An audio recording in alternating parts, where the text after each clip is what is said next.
Good morning, friends, and welcome to Monday Musings with the Blended Mama, gentle encouragement for busy women finding calm in the chaos. I'm Teresa, and I'm really glad you're here with me this morning. So, whether you are listening while you are getting ready for work, driving to an appointment, folding laundry, or maybe even just enjoying a quiet moment with a cup of tea, thank you for spending a few minutes with me today. This episode is the beginning of a new season, and I'm excited to spend the next few weeks and months with you exploring some of the ideas inspired by the book How Women Rise. This is what we're reading as part of our membership group and book club this quarter. Um, and I'm really excited about it. But don't worry, this is definitely not going to be a book report. Not my kind of thing. But this is going to be something more like talking about how we're going to use the concepts from the book as a starting point for conversations in everyday life. So those conversations are going to be about growth and confidence, planning, relationships, work, family, like all the habits that may be shaping our lives more than we realize as it relates to all of those things. So, as I'm recording this episode, it is my first day back to normal after a staycation week. We were actually supposed to be in Alaska last week, but if you followed along last season, my son had some health issues and things just had to change. And if I'm being honest, getting back into my routines this morning definitely felt a little harder than I would have preferred. I knew it would be a challenge though because I did not force myself to stay into my routine. So um, anyway, it's a little bit of a challenge. So like I said, last week looked different. Schedule was different. The rhythm of my days was different. There was a lot more flexibility, a little less structure. And this morning I have to try to settle back into my normal routines and it's just a reminder of how much those routines shape my day. So when we think about habits, we often think about the obvious things, exercise habits, eating habits, productivity habits, right? But routines are really just habits we've repeated often enough that they become part of our normal rhythm. And sometimes it takes stepping away from those routines to notice them. And sometimes the fastest way to notice a habit is to interrupt it. And that realization feels like a really good introduction to the season because over the next few months we are going to be talking about habits. The little sideline on here says break the 12 habits holding you back from your next raise, promotion, or job. So we're going to really be talking about these habits, patterns, behaviors that may be quietly influencing our lives without us even realizing it. And if you have followed along with me on social media very much, you know that I like themes that kind of helps me create a routine and a rhythm. And so our theme for this season is pretty simple. Growth doesn't require becoming someone else. And so you're going to hear me repeat that throughout the season, but you also hear me repeat that awareness creates options, right? Because you can't change what you don't notice. And sometimes the things that are holding us back aren't necessarily like these big dramatic problems. Sometimes they're just patterns that we've been carrying for so long that they've become normal. A lot of those really kind of result from maybe how we were brought up or experiences that we've lived through, that sort of thing.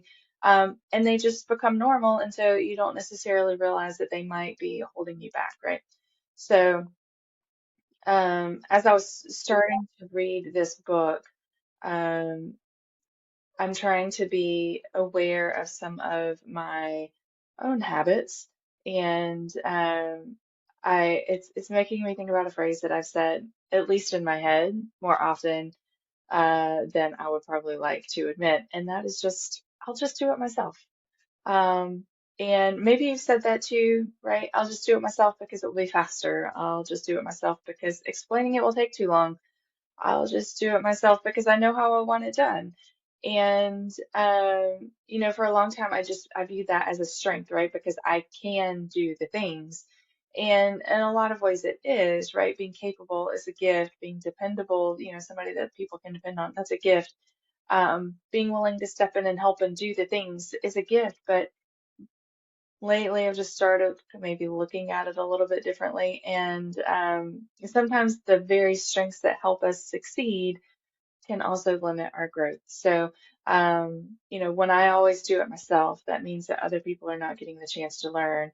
Or when I always carry the responsibility, other people don't get the opportunity to contribute. And sometimes, if I'm honest, doing it myself isn't about actually about doing it more efficiently. It's really about, it's just familiar, right? It's easier to do what I've always done than to slow down, teach someone else, and accept that they may do it differently than I would, right? Um, and that realization isn't coming from somebody pointing it out as a flaw, right? It's just coming from me trying to pay more attention to what I'm doing and how I'm doing it. And that's really what this season is going to be about, right? It's not about criticism. It's not about self-improvement projects. It's not about finding every little thing that is wrong with us. It's about learning to see ourselves clearly. And um, one of the reasons that I chose this book for this season is because of my word of the year. The four books that I chose for this year all tie into the word nourish. And when I was looking for books that fit that theme, this one kept appearing in the recommendations that were coming back. And at the same time, while I am, looking at this, I found myself in this season of thinking differently about my future, and my career and where things are going. And I mean, I've been in the company I'm with for over 20 years. I'm known for doing good work. I've never been somebody who was actively chasing titles or climbing ladders. I mean, the bulk of that 20, however many years, has been in one group doing one work. I mean, I've done a couple other things, but I came back.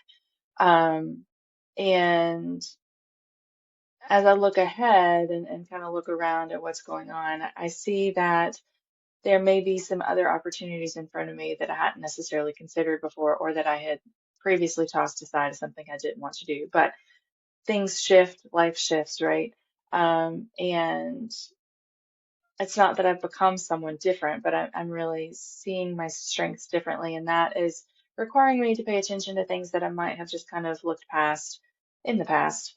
So, for example, I have always struggled with talking about my accomplishments. I've always said, can someone else just write my performance review for me? Because they are not my strength. They are not my favorite thing.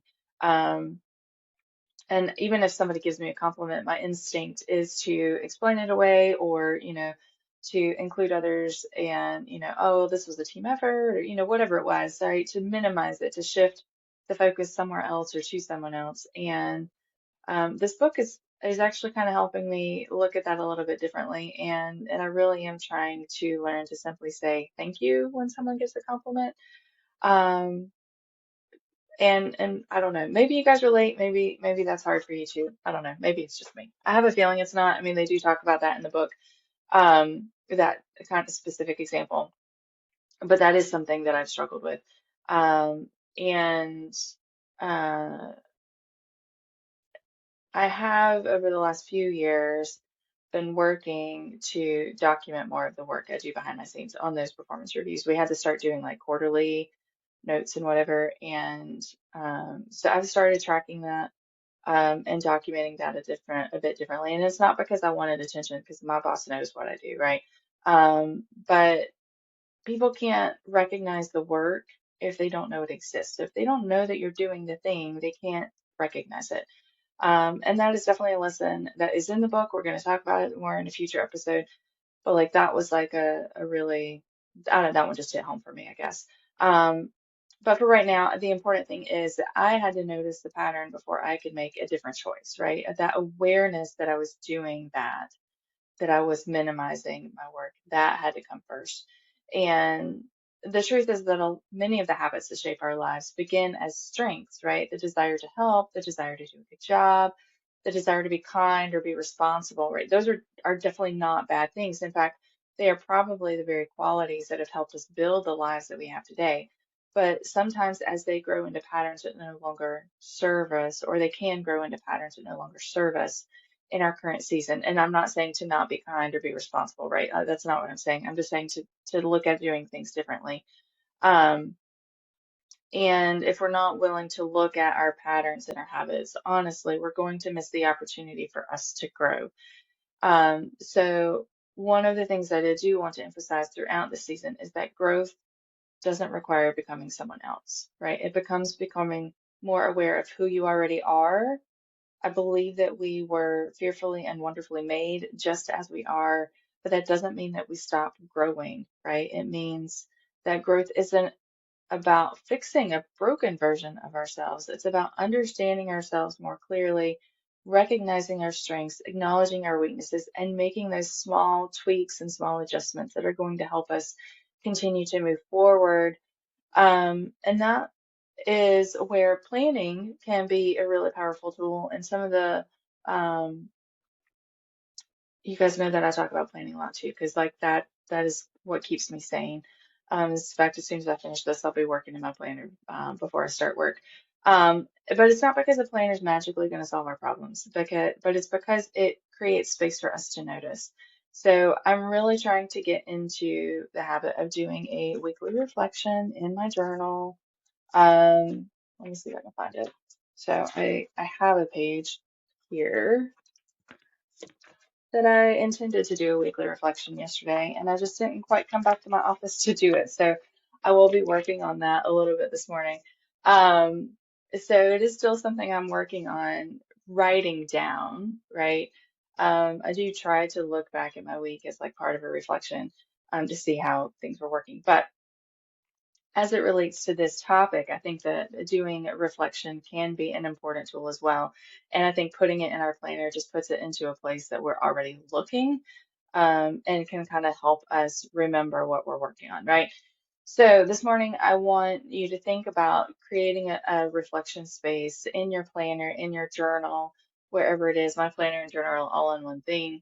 So like that's the easiest place for me to put it. But anyway, I want you to think about that and take a few minutes to ask yourselves, what gave me energy this week? What drained my energy? What felt easy or maybe what felt harder than it needed to be? What habits do you or things do you see that keep showing up again and excuse me, again and again? So those questions can really tell us more than a to-do list can. So I really want you to consider adding that reflection space.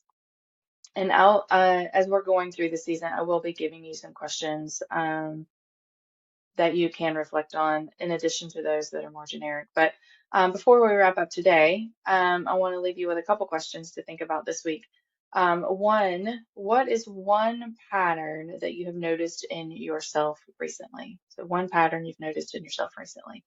The second one, where might one of your strengths be creating challenges, right? Um, I think this is just something to think about, especially as it relates to leadership, which is kind of what this book is about, is really about growing in leadership. Where is it that you need to be passing on some of the things that you do to someone else so that they can grow as well? Um, Another question, what would change if you approached yourself with curiosity instead of criticism? I have always said that my biggest critic is the inner critic in my head, and it is definitely not always very nice, right? So if you can kind of change that voice to come from a place of curiosity and not criticism, I think that might help all of us. Um, and please tell me I'm not the only one with that strong inner critic in their head.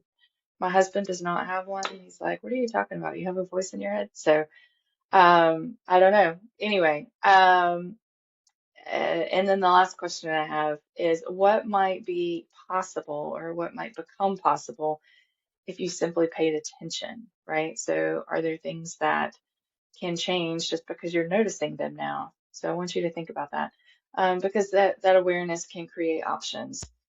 Can't change what you don't notice, right? And so becoming more aware gives you the opportunity to change things that might help you move further along in whatever it is that you're working towards, whether that is a leadership goal or, a personal growth, whatever it is, becoming aware of those things can help you to change it. So your gentle step for this week, my friends, is notice one pattern.